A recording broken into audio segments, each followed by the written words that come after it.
Date: April 13th, 1984. A family of 3 goes missing. No one knows what had happened or what was behind the disappearance.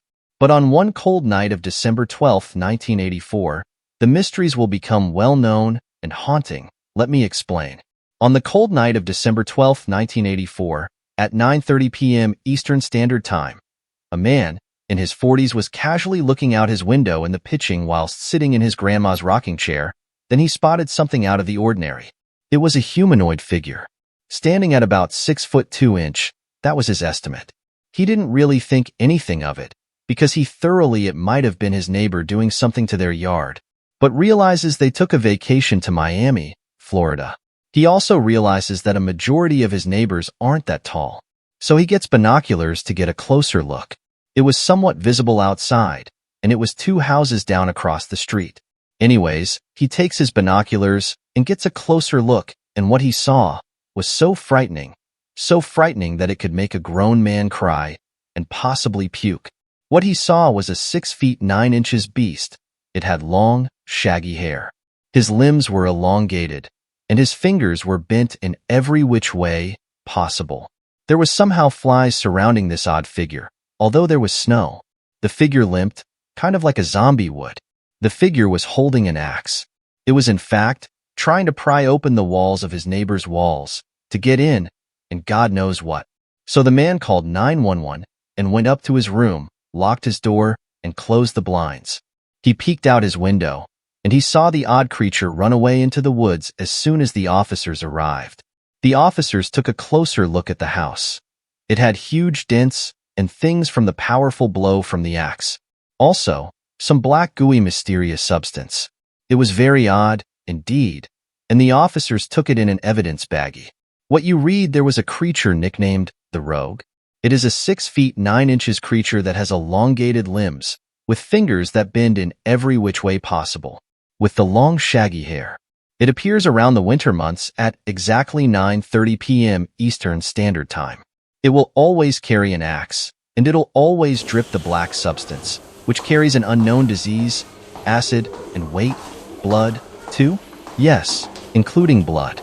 If the victims are unfortunate enough, the creature will break in, destroy the house, and leave the substance behind. And if it finds its victim, then it'll force-feed the substance into the victim and melt their insides.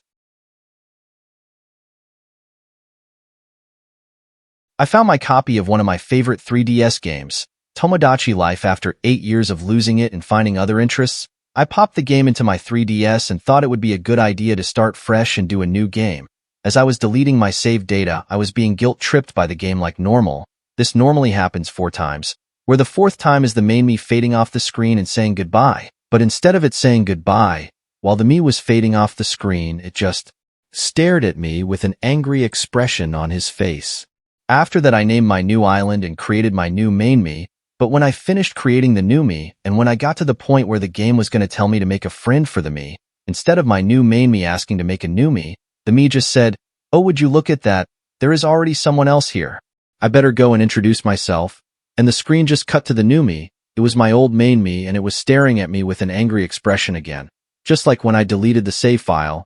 And normally it's a 100% chance that the 2 me's will become friends. The 2 me's for some reason despised each other and they started fighting. The game stopped giving me tutorials as I have learned it all now, and while the 2 me's were fighting, I decided to make some more. I made a female me and another male one, but when I checked back on my main me's apartment, it just said, "He is gone."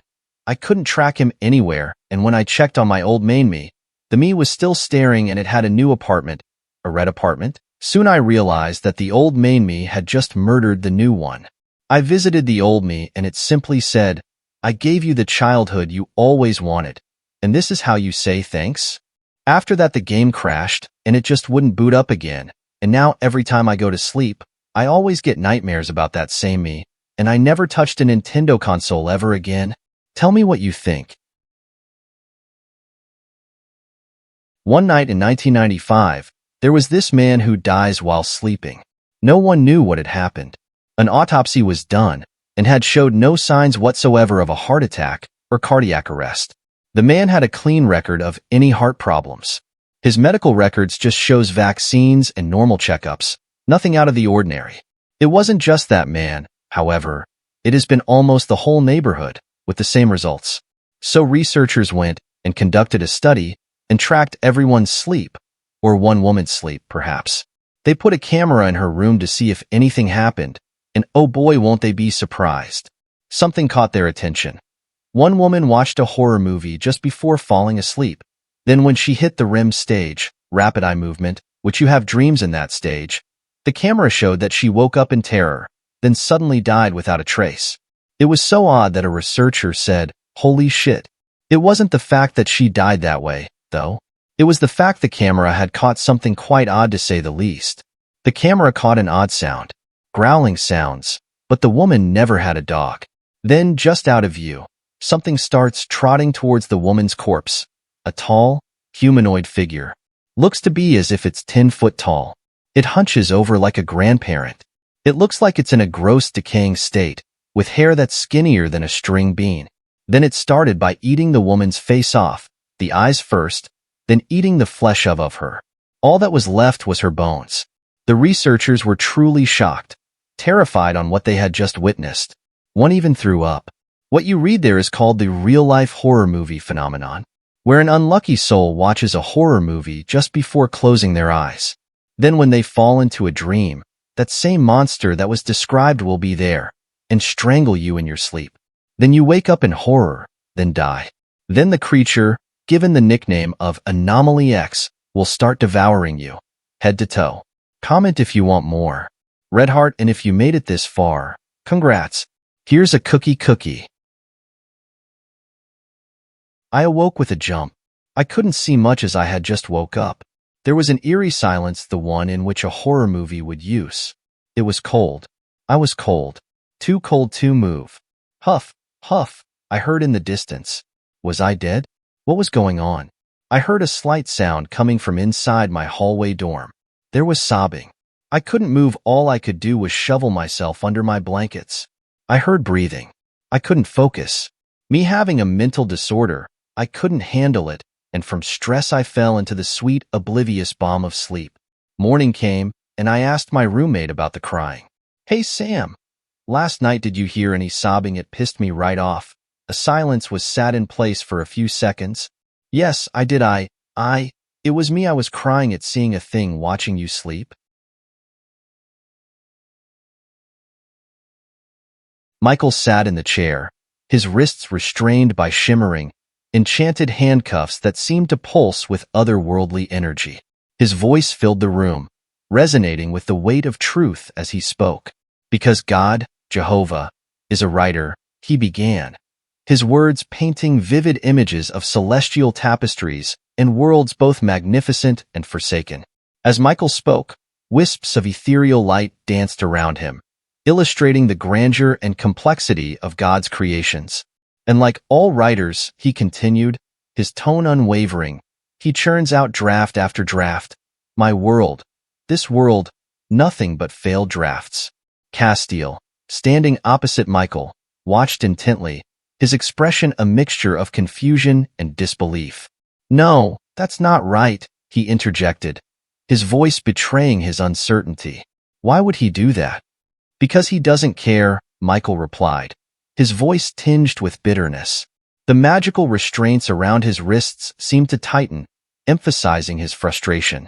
"About you? Me? Anything?" The air crackled with tension as Michael's revelation hung in the air, illuminated by the soft glow of celestial light. "Now at first, I thought I'd do it better. Show him. Be more God than God," Michael confessed, his eyes blazing with determination. "But now, I just want to burn every one of his little worlds until I catch up to the old man." In the silence that followed, the weight of Michael's words reverberated through the room, casting shadows that danced along the walls like specters of doubt and defiance. Castiel's expression shifted, his nerves palpable as he voiced his concern. "And then what?" he asked, his voice trembling slightly. Michael leaned forward slowly, his gaze piercing as he fixed Castiel with a menacing, straight-faced stare. "Even God can die," he stated, his words carrying a weight that sent shivers down Castiel's spine. Everything is real, at least for me. When I was young, I used to watch a lot of horror movies. I was never afraid of them. The simple reason for that is that I could always find logical ways to survive these movies, because everything on Earth follows a set of rules. That, of course, was what I believed, until I met her. As I grew, my love for storytelling and writing developed, and over time I was actually kind of good at it. That's where the problem started. You see, as I started writing horror, I found myself thinking more and more about horror. What would really scare me? Could it be some disfigured old woman crawling up and down my walls? Or maybe she would appear in front of me and then disappear. Maybe she would always be standing right behind me and then not be there when I turned around. Then I added detail to her. She has a hole in the middle of her head. Her bones are broke. However, she can still walk upright with every movement making a bone-crunching noise. Her eyes are milky white, and her skin is frail and wrinkled. This disfigured old woman often popped into my mind. She was a figment of my imagination, but she was constant. When I woke up late at night, I would imagine she was crawling over the wall like a centipede. When I was alone, I would imagine her walking around the house, never letting me spot her, always letting me hear her. When I would leave for work early in the morning, I would imagine her crawling on the trees. Until I stopped imagining her. Not by choice. I stopped imagining her because she was real. The sounds were real. The sights were real. The feeling of her breathing down my neck was real, and she was all too real. Every time I'm alone, she pops up. Every time I walk in darkness, she's there. She wants to kill me, but she's always a second too slow. So when I rush to turn the light on, her fingers graze my neck, or when I lock my front door behind me, she's running towards it with her broken body. The truth is, I don't know when I stopped imagining and started being afraid. I don't know if it was the first time I felt her presence, or the first time I started being afraid. I don't know if I ever really imagined her, or I let myself believe it was my imagination for so long, simply because her being real was too much for me to handle. Regardless, she's everywhere, and according to my mind, there's no rules to escape her. The moment I'll look away, she'll attack. Could it be now? Or maybe I'll escape her long enough for her to do it tomorrow. So I'm writing this with one eye on my phone and one eye on her. Standing right in front of me, staring at me, waiting for me to look away so she can attack. Please God, let it be my imagination. Ever since I found the bike, God, it has changed my life. I have always been an avid bike rider, and without my bike, my life would be meaningless. I love riding my bicycle through forests and empty roads, and I have done a few marathons as a hobbyist only. I have had quite a few bicycles in my time, but when I found the bike God, it's taken my experiences to the next level. The bike God offers so much more than a normal bicycle. I come to find out about the bike God through a marathon, and I befriended someone on that marathon. He told me about the bike God, and I instantly wanted to ride the bike God. He managed to get me the bike God through a ritual, and there I was, riding the bike God. When you are riding the bike God, you can ride through water and on air. I even found myself in other countries, and riding with other cyclists as well. Every cyclist wants a picture of the guy who rides the bike God. The only problem, though, is that whenever I take a group picture with a load of cyclists, the person behind me is always wearing my clothes. I know that sounds weird, but it literally started happening when the bike God was summoned and given to me. The bike God lets me cycle through water, air, and even fire, but when I take a picture with a group of fanatical cyclists, the cyclist behind me is always wearing my clothes. Then after the picture is taken, I find myself wearing my clothes, and the cyclist behind me is wearing his own clothes. It's kind of infuriating, but I guess I can't complain much because I am the one who gets to ride the bike God. I never even imagined that bikes would have a God of their own. When I was taking another group picture with a bunch of cyclists, I got annoyed when the cyclist behind me was wearing my clothes again when I looked at the picture. I asked them to retake the picture again, but they all started to get annoyed. Then one cyclist spoke out, "No one behind you is wearing your clothes, you are just headless, and so it seems like the person behind you is wearing your clothes." It then hit me that I had forgotten something. To summon the bike God and ride it, the user must be decapitated. Ever since I found the bike God, it has changed my life. I have always been an avid bike rider, and without my bike, my life would be meaningless. I love riding my bicycle through forests and empty roads, and I have done a few marathons as a hobbyist only. I have had quite a few bicycles in my time, but when I found the bike God, It's taken my experiences to the next level. The bike god offers so much more than a normal bicycle. I come to find out about the bike god through a marathon, and I befriended someone on that marathon. He told me about the bike god, and I instantly wanted to ride the bike god. He managed to get me the bike god through a ritual, and there I was, riding the bike god. When you are riding the bike god, you can ride through water and on air. I even found myself in other countries and riding with other cyclists as well. Every cyclist wants a picture of the guy who rides the bike god. The only problem, though, is that whenever I take a group picture with a load of cyclists, the person behind me is always wearing my clothes. I know that sounds weird, but it literally started happening when the bike god was summoned and given to me. The bike god lets me cycle through water, air, and even fire, but when I take a picture with a group of fanatical cyclists, the cyclist behind me is always wearing my clothes. Then after the picture is taken, I find myself wearing my clothes and the cyclist behind me is wearing his own clothes. It's kind of infuriating, but I guess I can't complain much because I am the one who gets to ride the bike god. I never even imagined that bikes would have a god of their own. When I was taking another group picture with a bunch of cyclists, I got annoyed when the cyclist behind me was wearing my clothes again when I looked at the picture. I asked them to retake the picture again, but they all started to get annoyed. Then one cyclist spoke out, "No one behind you is wearing your clothes, you are just headless, and so it seems like the person behind you is wearing your clothes." It then hit me that I had forgotten something. To summon the bike god and ride it, the user must be decapitated. The boys' sleepover was like any other, with laughter echoing in the dimly lit room and sleeping bags sprawled across the floor.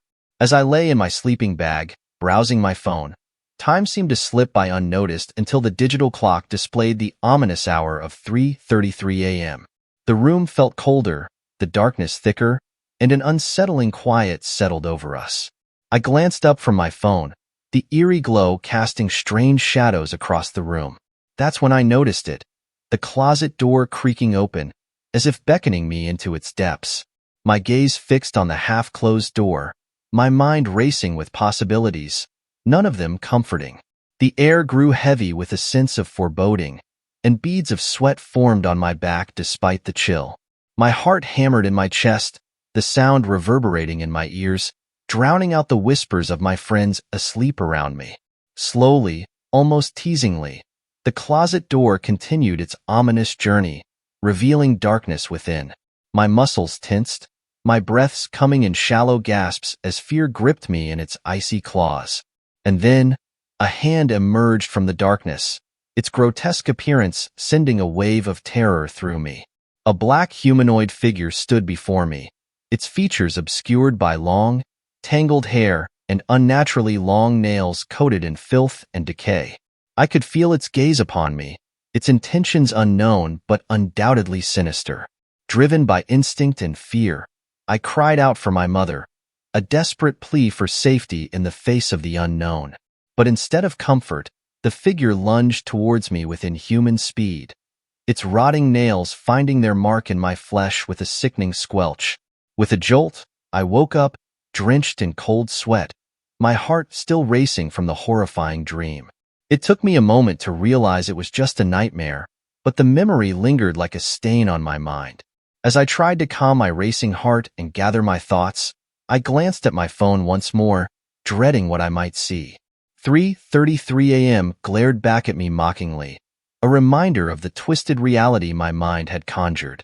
I couldn't bring myself to look at the closet, fearing what might lurk behind its now open door, the same door that had haunted my dreams just moments before. I lay back, attempting to sleep away the eerie night, but my eyes snapped wide open at the sound of the door slowing creaking open. I work for a very, very large chemical company that is present in every corner of the world. You might guess which one it is. To be honest, I don't lose any sleep over it. I'm not involved in manufacturing in any way. I just answer emails in an office. The pay is good and the benefits are great. It's not like I work in a cave lab in a mountain. We have plants in the office and all. Corporate has always been impeccably friendly to us. I guess when you're that large, even internal communication is a form of PR. They probably write emails by committee over 4 meetings. We usually get like 2 emails a day from the company at large about upcoming charity races and company-wide events. They're so bland and sterile I usually ignore them. If they were important at all, we'd have a meeting, I guess. You can probably already tell I'm not that invested in my job. It pays the bills, and nowadays that's almost a luxury itself. But I don't usually notice things happening at the company itself, nor do I care about the restructurings or blood drives or anything. But this was different. Got weird. As I said, we have blood drives and stuff. I've never taken part myself, but some of my coworkers have. I didn't notice it at first, but when gossip started going around the office, I dug through my inbox and found it. A very sterile, very standard email about hydrocephalus awareness. It was a little weird, I guess, if you looked at it too long. Isn't hydrocephalus a third world thing? Sorry if that's racist. When I read hydrocephalus, I just picture little dark-skinned babies with huge heads in a bombed-out hospital. I guess every company picks its battles? I'm not exactly Melinda Gates. Well, that was a bit ago. It didn't raise any flags until corporate started insisting. A month later, we got an email about a brain health seminar, focusing on CSF quality, which did raise a few flags. I mean, CSF is a weird body fluid. I don't exactly think about getting my CSF tested. In hindsight, this does sound pretty ominous, but you have to keep in mind these were just words in my inbox. There was a lot of other stuff going on both at work and in my life. Thanks for asking. I even got a little plaque for a presentation I gave, but you don't care about that, do you? Yeah, I didn't think so. Eventually a meeting was called. Again, huge company, bigger than the Catholic Church. We have a lot of useless meetings. It was a remote conference about brain health given by a group of incredibly attractive, perfectly corporate company physicians. Well, honestly, they could have been models in embroidered lab coats. We sat through it in groups of 20 twice a day, through the entire week, in our company boardroom to watch it. It was a pain in the ass and it cut right through our schedules, but our manager stressed its importance through gritted teeth. So what choice did we have? From what a couple of coworkers and I gossiped after it was done, there were 4 doctors giving the presentations. Mine was a tall, skinny brunette with piercing blue eyes, hair down to her neck, a defined, authoritative jawline, and huge, perfect movie star teeth. She was just the right amount of warm and practiced that the content was easy to follow, but if she had been any less charming, you could have sworn she was just an AI. Not that she was creepy or anything, but you could tell the presentation had been rehearsed and polished. Somebody got a budget for this brain health drive, and it clearly had a bunch of zeros. The company wasn't known to be stingy, and corporate had deep pockets, but this was clearly out of bounds. The doctor-cum model walked towards the camera in a huge, windowed hallway, smiling warmly as relevant infographics and short, illustrative videos appeared at her fingertips seamlessly and in perfect rhythm. She spoke for about 20 minutes. ¿Es presentación o vídeo? Como es una presentación corporativa personal de alto valor de producción, tengo que decidir. The biggest, weirdest, and most attractive point popped out at the end. Our participation in the meeting included a free MRI for each and every employee in any location, available at your convenience, just by replying to the original summoning email. This was a huge deal. As I said, the company wasn't stingy, but you couldn't expense a stick of gum without submitting a Bible's worth of expense reports, and here they were simply giving away brain scans like they were pins at a business fair. It was a whole thing. At first I got an inkling some nitwit at Health and Safety up the corporate ladder had probably poured the whole budget into this single project and the whole thing would vanish when the board took notice, but it was well integrated into the company structure. HR would grant you the day off, no questions asked, if you mentioned you were going to get your scan, but you actually had to go then. People would start calling you. Some guy at the office apparently had an itch for a long weekend and took the Monday off to get his scan but never actually went, figuring it was only a corporate courtesy. He got really yelled at, and then got another paid day off to go actually get his scan. That said, MRIs are expensive. A lot of people simply took them over the course of the first few months of the program. Hell, I did, and I don't really care for my health all that much, but I'm not one to leave money on the table. It came out okay, thanks for asking. Seriously, nothing came of it for a while. We joked about it at lunch, and every time the microwave broke down or something like that. So that's where the coffee budget went.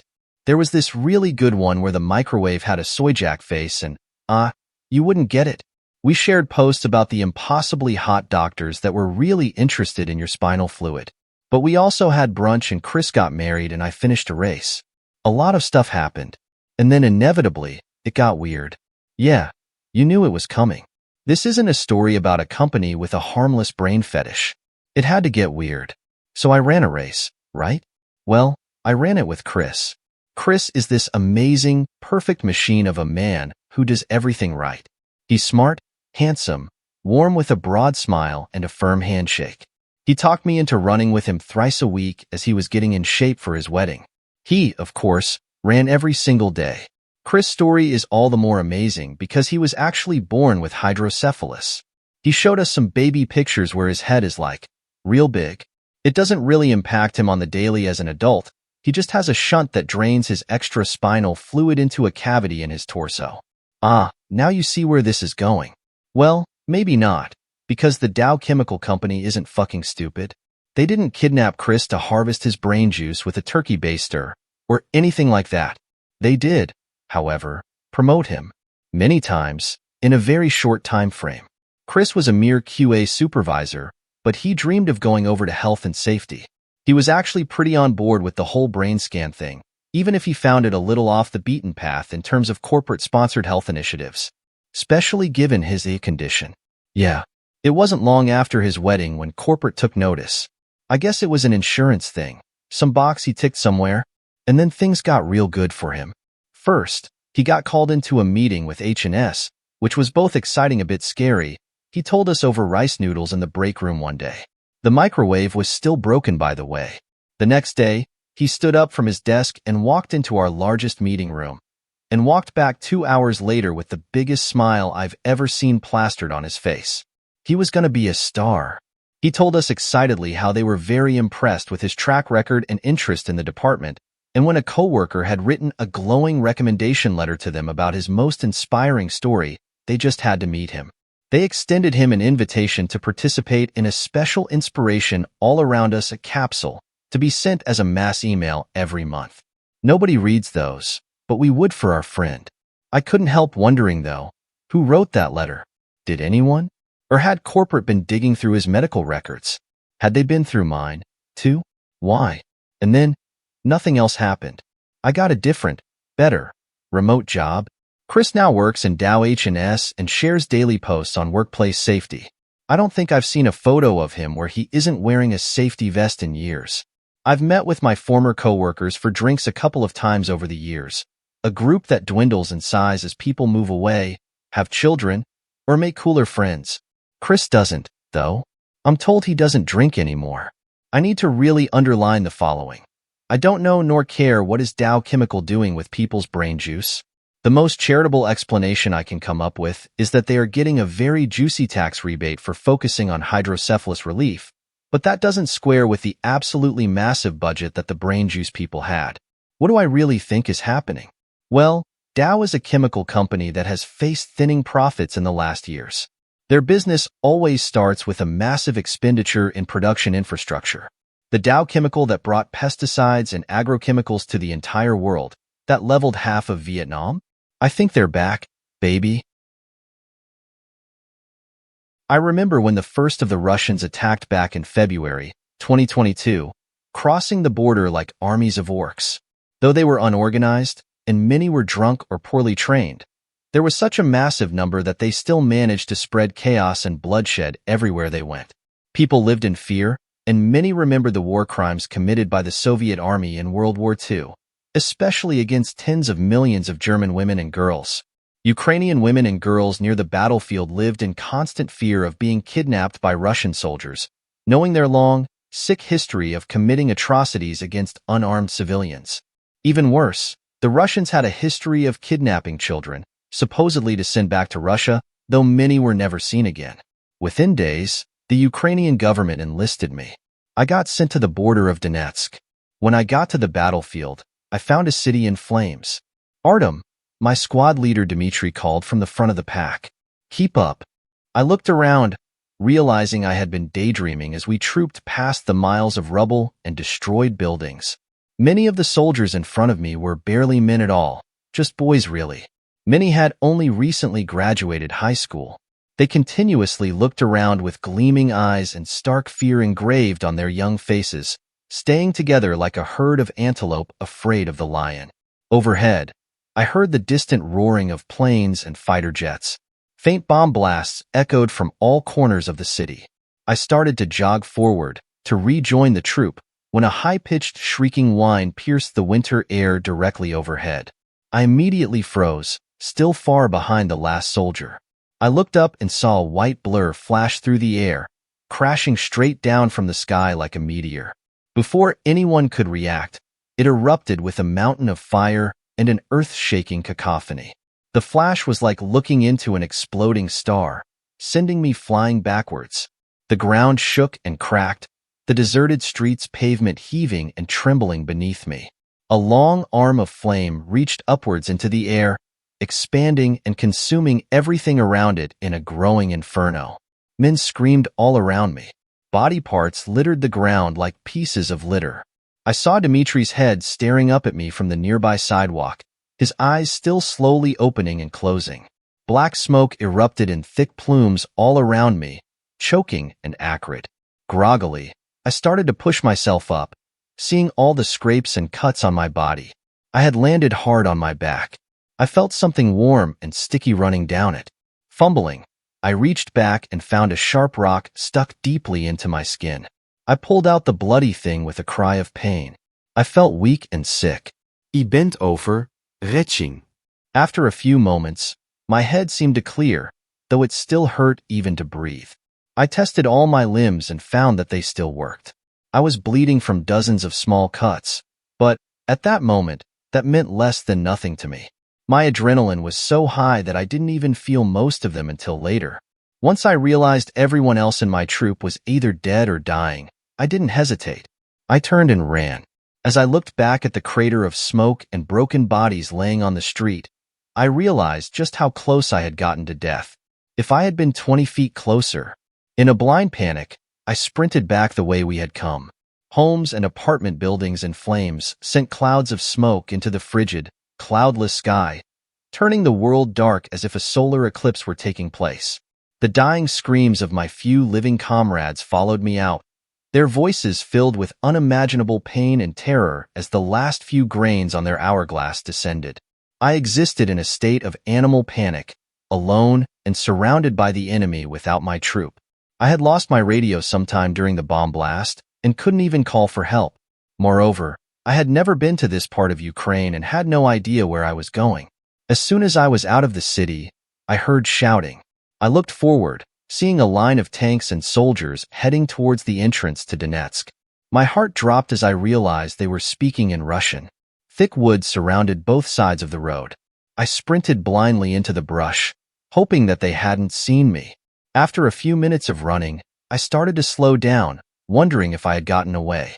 I kept glancing back, checking to see if they would send soldiers to follow me. My heartbeat burst in my ears like the rapid beating of some sacrificial drum. I heard the cracking of a twig close behind me. As I turned, I saw the face of a Russian soldier appearing over a bush.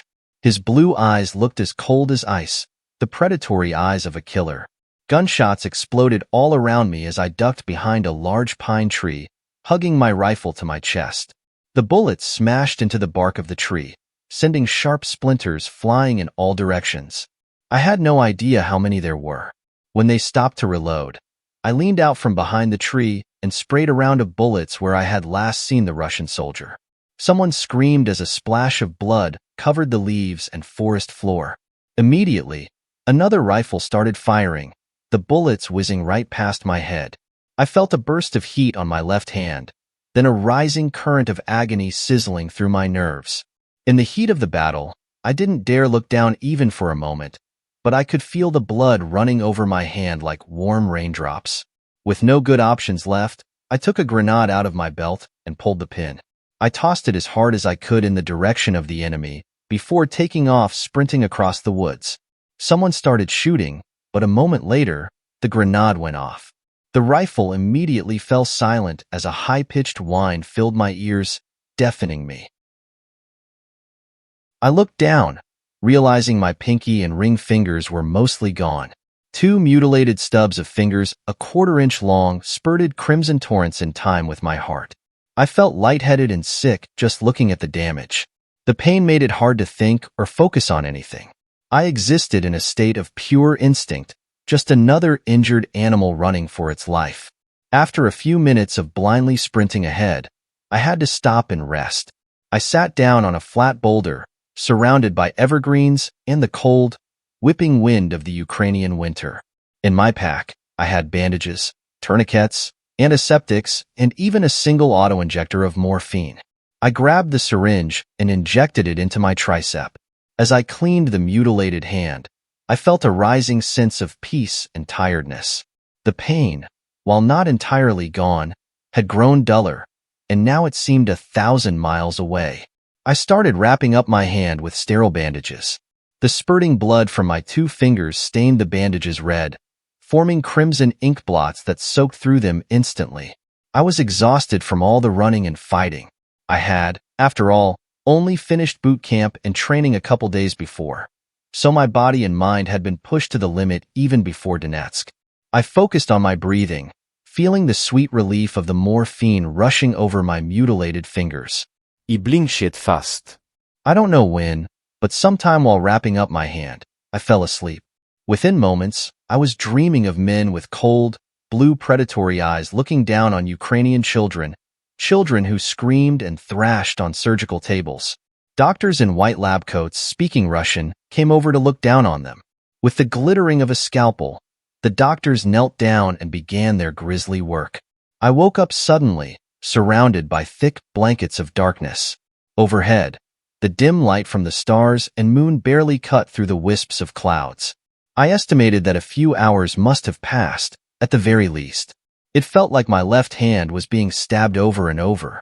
The tiny stubs of my fingers felt as if they were burning.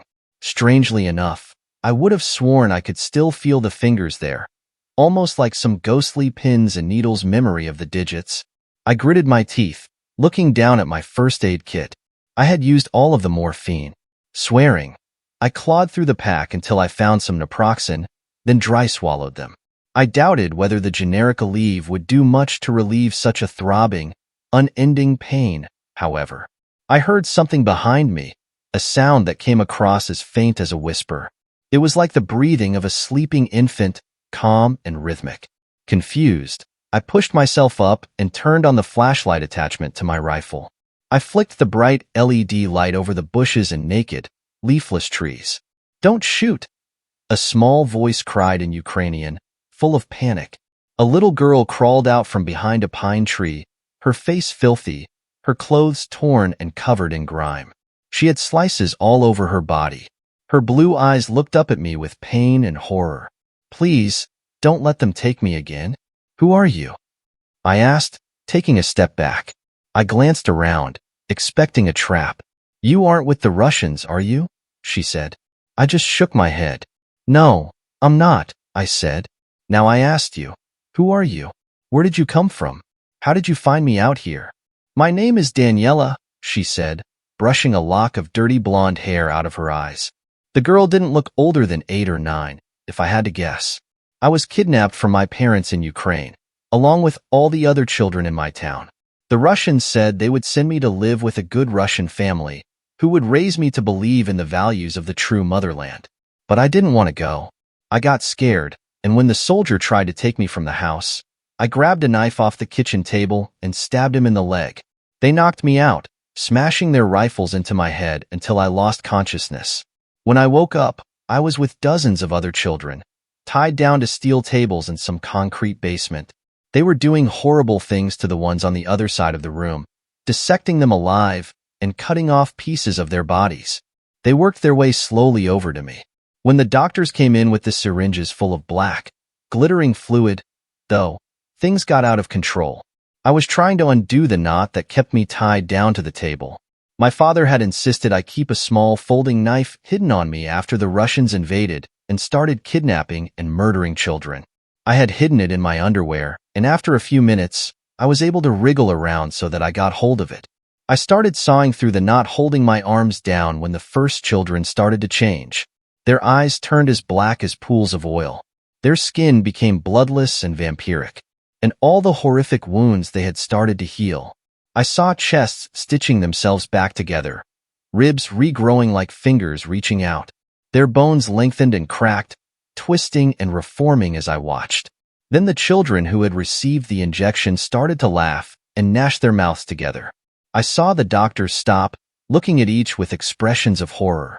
One of them started to babble in Russian. "Is this supposed to happen?" he asked, his glasses magnifying his frantic, searching eyes. The children's teeth lengthened and sharpened into long fangs. As they laughed and grinned, I saw with horror that their teeth were black. I felt the rope holding me to the table snap at that moment. The Russians were so distracted by the transformation of the children that they never noticed me sitting up and cutting my legs free. But the transformed children freed themselves at the same time.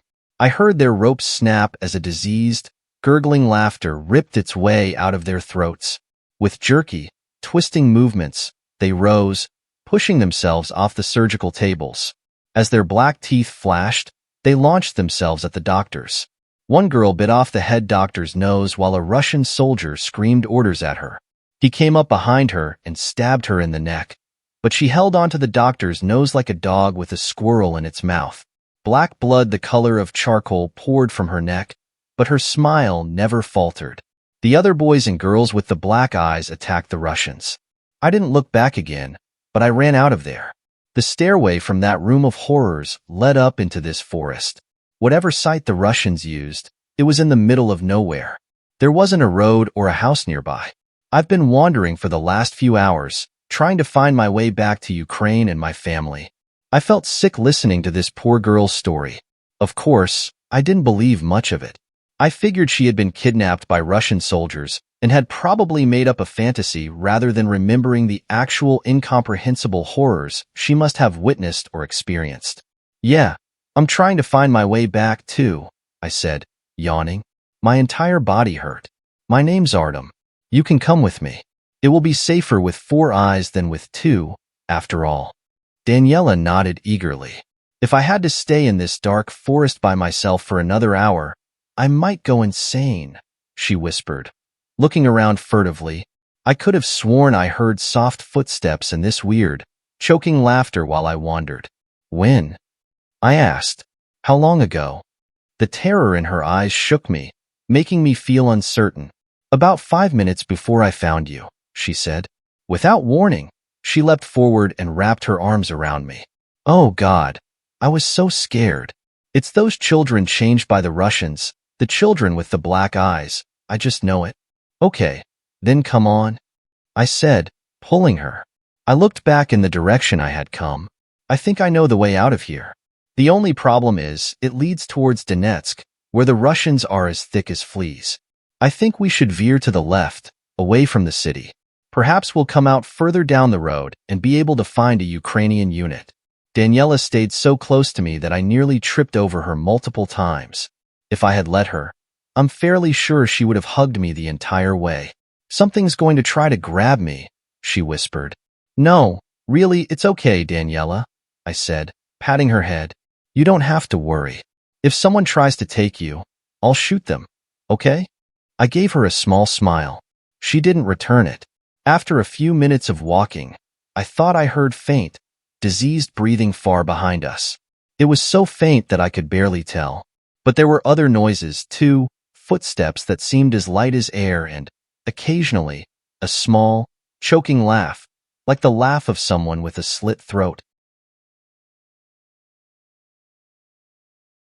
Through the thick trees, I saw the glittering of lights in the distance. With renewed hope, I began running towards what I thought might be a town or a military outpost. Daniela tried to keep up, but she was even more exhausted than I was, and I had to slow down. "I think we've almost made it," I exclaimed, my voice echoing loudly all around me in the silence of the forest. As I listened, I realized just how quiet everything was. It seemed like a graveyard. I didn't hear a single animal or bug, a single bird or bat anywhere. There wasn't the sound of people or cars in the distance. It was as if everything had stopped, as if the earth itself were holding its breath. Up ahead of us, I saw the gleam of eyes as black and shining as volcanic glass. A young boy stepped out from behind a bush, clad only in a blood-stained green hospital gown. His arms and legs had become inhumanly long and twisted. At the end of each, sharp, bony claws protruded. He grinned at me and Daniela, showing a mouthful of obsidian fangs. "You must join us, Daniela," he hissed in a dead voice, stepping forward towards us. In his right hand, I saw a needle filled with sparkling black fluid. "It's time for the change." "Go away," Daniela screamed, pushing her body against mine. I raised the rifle, pointing it at the boy's head. "You heard her," I said as calmly as I could. "Leave us alone. I don't want to hurt you. We are on the same side here." The boy gave a mocking, sardonic laugh at that, a laugh as cold as empty space. "My only side," he hissed, "is vengeance." As he spoke, I heard soft rustling from directly behind us. I glanced back, seeing dozens of pairs of gleaming black eyes staring at me. I screamed, backpedaling. Daniela sprinted blindly away in a panic as the transformed children leapt at us. I felt my foot catch on a rock. I fell backwards, pulling the trigger as these strange, demonic kids oozed towards me. The gun went off with a sound like a sewing machine, spraying bullets in a wide arc in front of me. The nearest of the children, a little girl with stringy black hair and an unhinged jaw like that of a snake's, fell forward as her forehead exploded. I kept pushing myself away from the abominations as they swarmed toward me, taking down a dozen of them before my magazine clicked empty. I heard shouting in Ukrainian nearby and saw the beams of flashlights searching through the forest, coming from the direction where Daniel and I had seen lights through the trees. I screamed as loudly as I could for help. I turned, seeing the changed boy standing there only a few feet away, holding Daniela tightly in one hand. In the other, he held the syringe filled with black fluid. With a sadistic grin and a flash of his demonic teeth, he shoved the needle into her neck and pressed on the plunger. Daniela screamed, choking and gasping as he threw her forward. She fell to her knees. To my horror, when she looked back up, her eyes were black and she had an insane rictus grin plastered across her small face. Ukrainian soldiers sprinted in our direction as I pushed myself blindly in their direction. I cried for help, telling them I was part of the Donetsk regiment. As their lights pushed back the creeping shadows of the forest, I looked over and realized Daniela and the boy were both gone. When I turned to count the bodies of the transformed children, I found that they were all gone as well. The corpses had mysteriously disappeared, leaving only drops of blood as black as soot behind. I'm 16 years old, caught in the silent rift between my parents and grandparents that has stretched since 2003, an unbridgeable chasm now widened by the passage of time to 2026. No reunions, just whispered grievances and untold stories.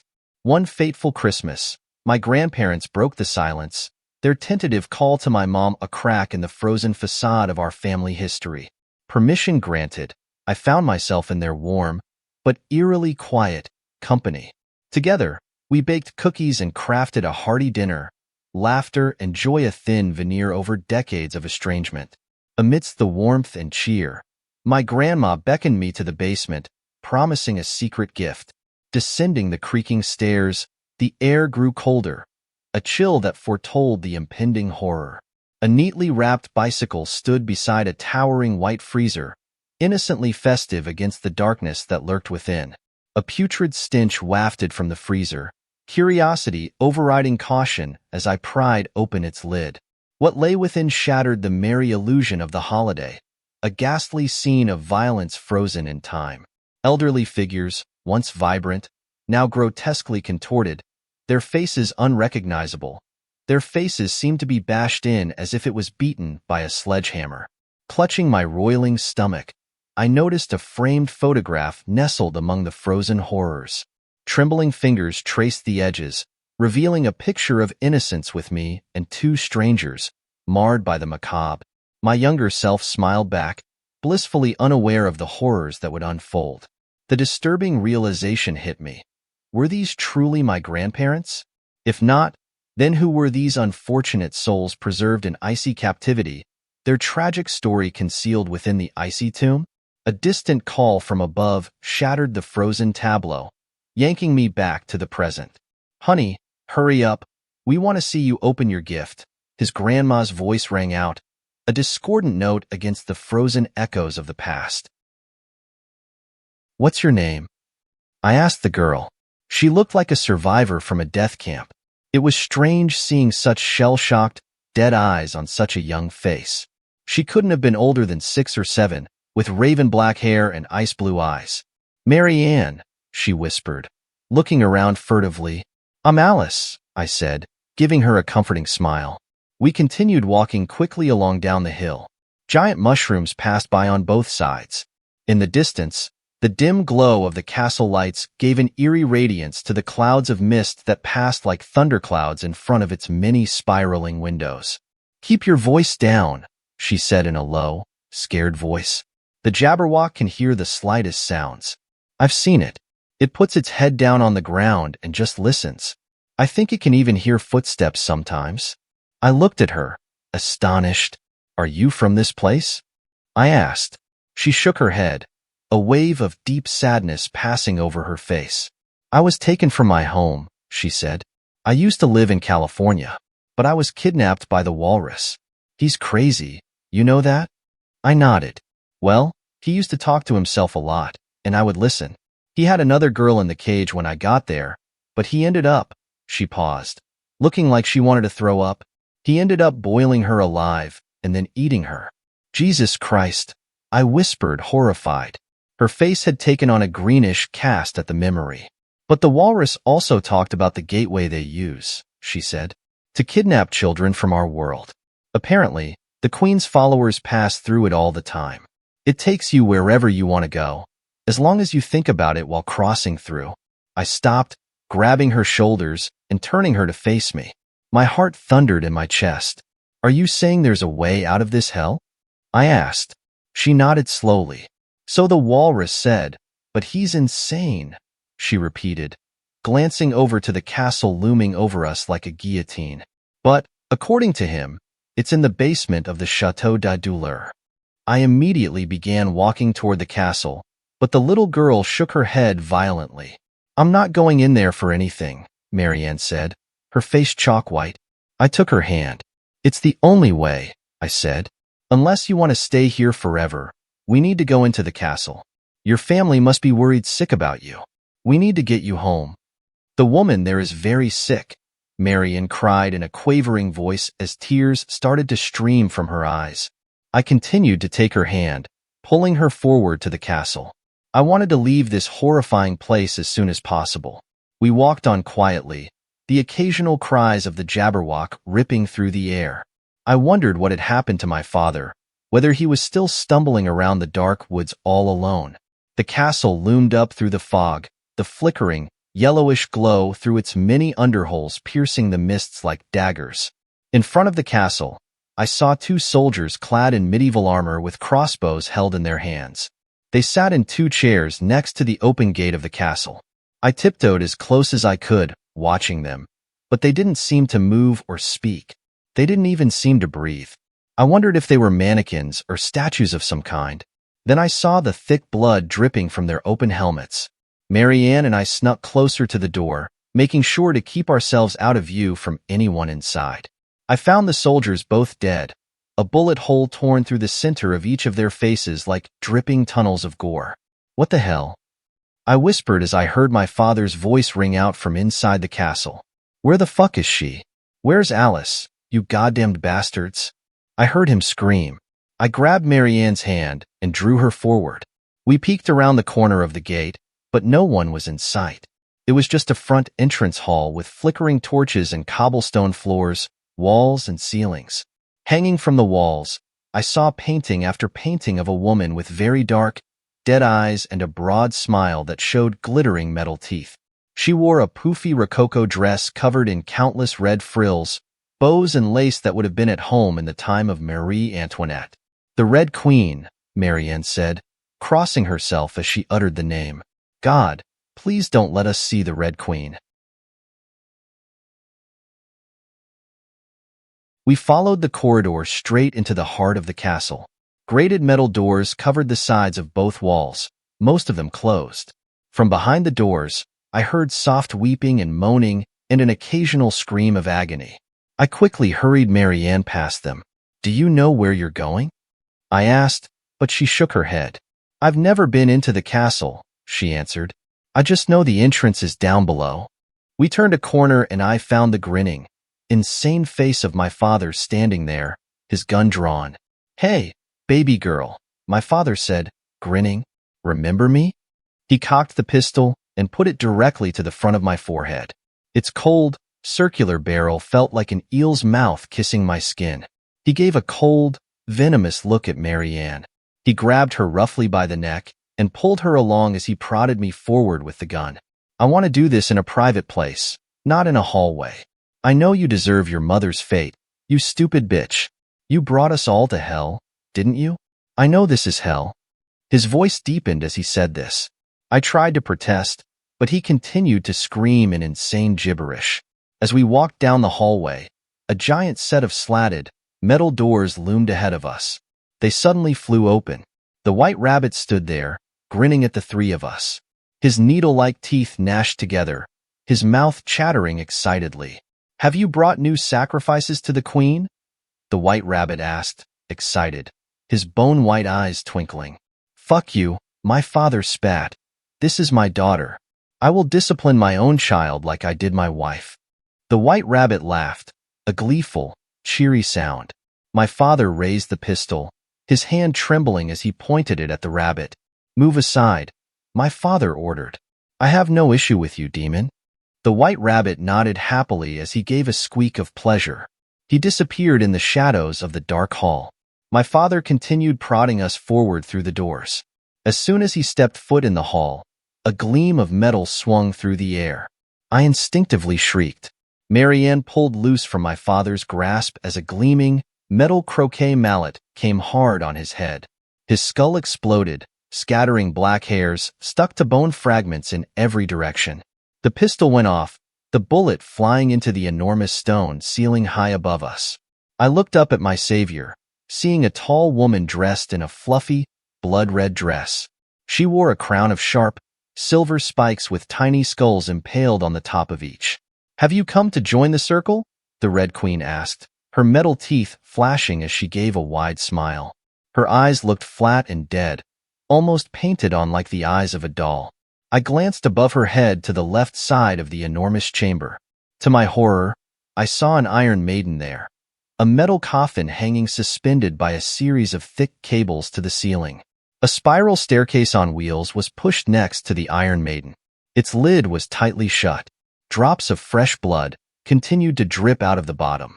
They gave a slow, rhythmic pattering like Chinese water torture as they fell into the clawfoot tub below. It was filled to the brim with glistening, crimson liquid. I scrambled to my feet, seeing Marianne already running down the hall in the opposite direction. I followed after her, pushing my exhausted body forward and hoping for a miracle. The Queen gave an insane cry. I heard metal clattering hard across the ground.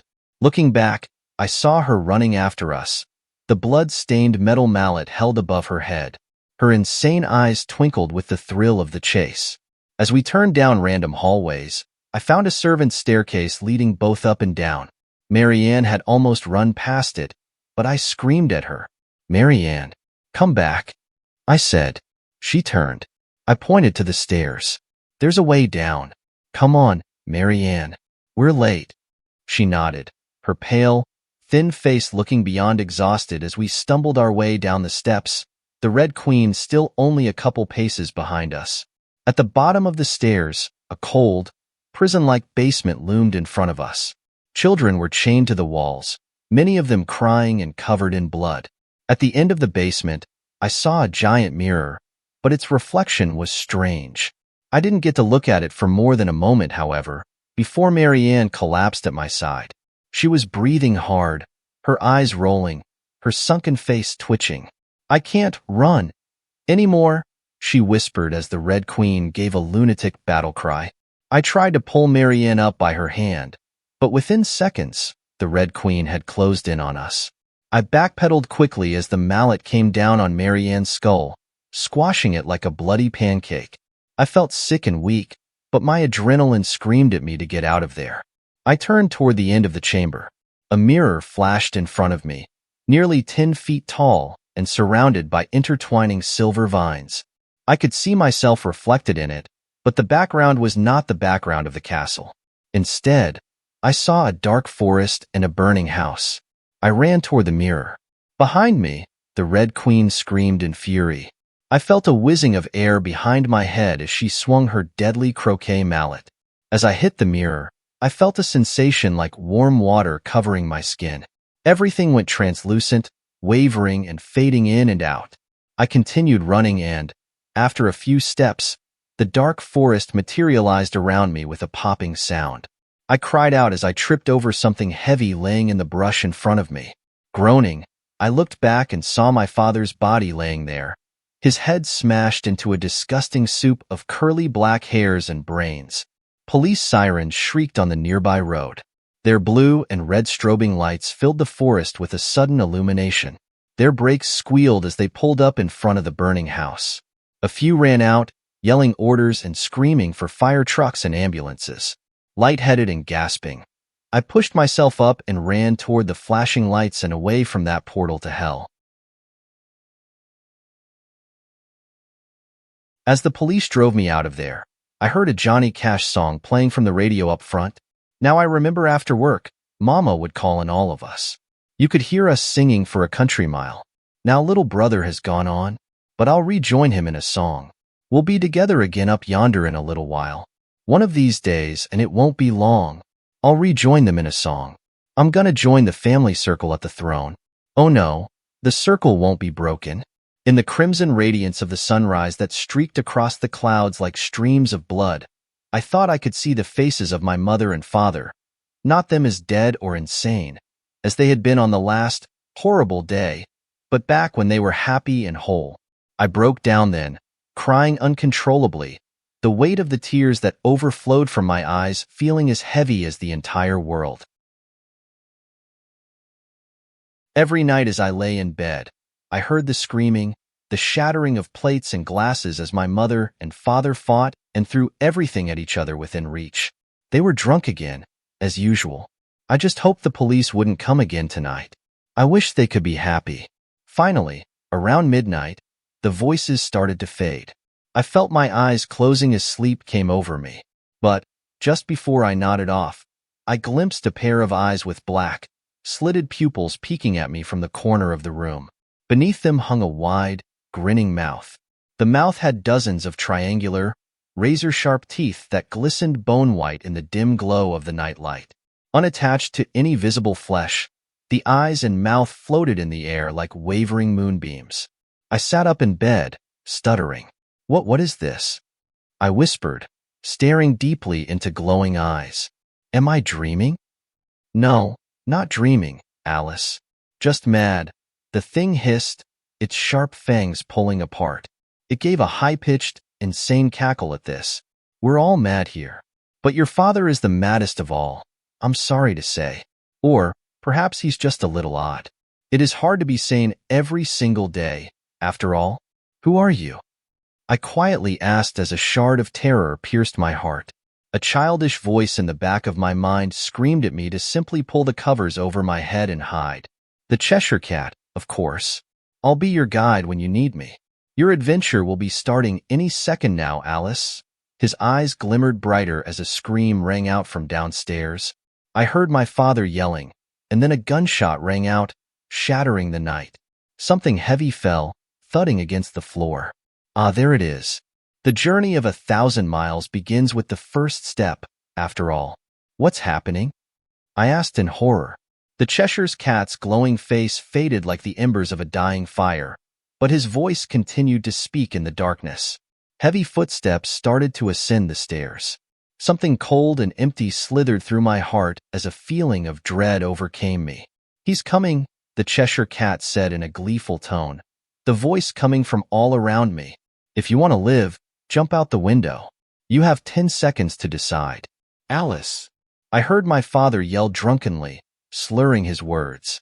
Come here, right now? I need to talk to you. I jumped out of bed, slammed my feet into my shoes, and flung open the window. 5 seconds, the Cheshire Cat said cheerily. I looked down from the second story. My heart dropped as I saw the fall. Better jump, Alice. You don't want your adventure to end before it even begins. I heard a hand roughly grab the doorknob. I crawled out the window, slowly letting myself down by my arms. My father flung the door open. The front of his white shirt gleamed with slick, wet blood. He had a black revolver in one hand. With wild, excited eyes, he scanned the room, stumbling forward. His head ratcheted toward the open window. For a moment, our gazes met. "You bitch!" he screamed in rage, raising the gun. "You're just like your mother, always trying to leave. I'll show you, you stupid cunt." As I let myself drop, a gunshot exploded through the night. The window above me exploded in a shower of broken glass. I screamed as the chill night air whipped around me. The garden below rose up to meet me. I felt like I was standing on the tracks as a train barreled down on me. I hit the dirt hard, rolling as I landed. A bush with sharp branches clawed my shoulder and back, gouging out burning slices across my skin. I glanced up, seeing my father drunkenly leaning out the window, his eyes unfocused. A totally insane, ferocious expression twisted his face into something inhuman and demonic. I barely recognized him. "Fucking bitch. Stupid cunt," he screamed, firing the pistol twice more. One of the bullets smashed the lawn only a foot in front of me, spraying grass and soil everywhere. I shrieked, sprinting across the yard in my shoes and pajamas. The dewy grass soaked my feet within seconds, but I knew I had more pressing problems than shoes. I glanced back at the house, seeing the window empty. A thick forest loomed at the edge of the property. A blanket of shadows covered it, and I could barely see a thing. But I knew I had no choice. I sprinted into the woods, blindly tumbling through prickers and grasping boughs. A torrent of flickering orange light suddenly illuminated the night. As I descended deeper into the woods, trying to hide myself, I looked back at the house one last time. I saw a raging inferno there. Long tongues of flame hissed and spit as they licked the dry wood, flowing over the walls like water. And in front of the hellish flames, I saw my father, a dark silhouette with a gun, striding purposefully across the yard toward me. As my eyes adjusted to the dark forest, I caught a flash of something white sprinting through the bushes. I nearly screamed, startled into a state of terror. The creature turned its pale, dead eyes toward me. He towered over me, about 6 feet tall. He had floppy rabbit ears surgically attached to his mutilated skull. Black stitches ran over his face in jagged patches, keeping his rotting flesh together. His white fur had a rainbow of fluids soaked into it, from blood to orange and yellow pus to other things I could never hope to identify. New trickles of blood and pus continued to leak out from the stitches crisscrossing his body. In his arms, grasped between claws like those of a tiger, I saw an unconscious child. The child had a deep gash on its forehead. His head lolled from side to side like a rag doll's. "I'm late," the rabbit hissed at me, his cataract eyes glimmering with insanity as they shone white in the pale moonlight. "For, you see, I have a very important date. The Red Queen is expecting the blood of a child for her shower, as she does every full moon. What keeps the skin fresher and younger than the blood of a little one, after all?"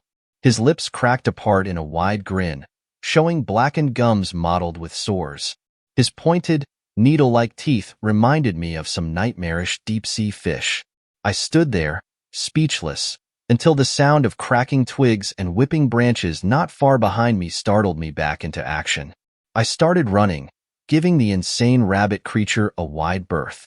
I glanced back, seeing my father's pale, sweaty face through the brush. His lunatic eyes flicked from side to side. He kept the gun held out in front of him, his arms swaying gently as if he were caught in some hypnotic state. "Alice, come here, right now?